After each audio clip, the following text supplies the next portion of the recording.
Цього разу поговоримо про те, що болить кожному, хто вмикає приховані символи в чужих документах. Відступи між частинами тексту. Для початку покажу, де знаходиться саме та кнопка, яка завдає болю.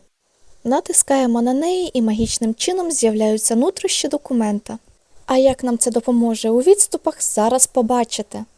Дехто робить відступи, використовуючи багато пробілів.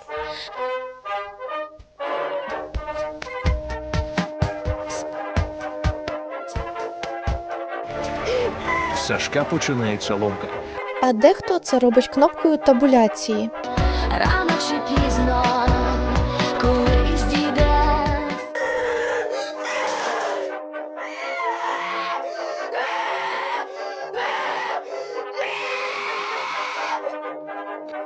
А ще хтось використовує приховану таблицю.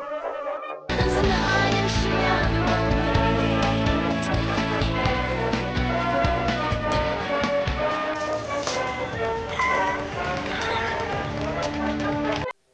Але ж існують більш екологічні способи. І перший – за допомогою хуйні в лівому кутку. Клацаємо на неї, поки не знайдемо правий кут.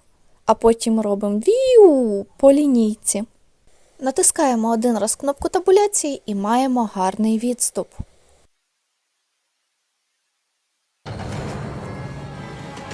Для хлопця це виявилося повною несподіванкою. Також є ще один цікавий спосіб за допомогою нерозривного абзацу та нерозривного пробілу. В кінці рядка ставимо вказівник і натискаємо Shift плюс Enter. В тому місці, де слова мають бути поряд, звичайний пробіл замінюємо нерозривним, натискаючи Ctrl-Shift-пробіл. Щоб все вийшло, вирівнювання має бути обов'язково по ширині.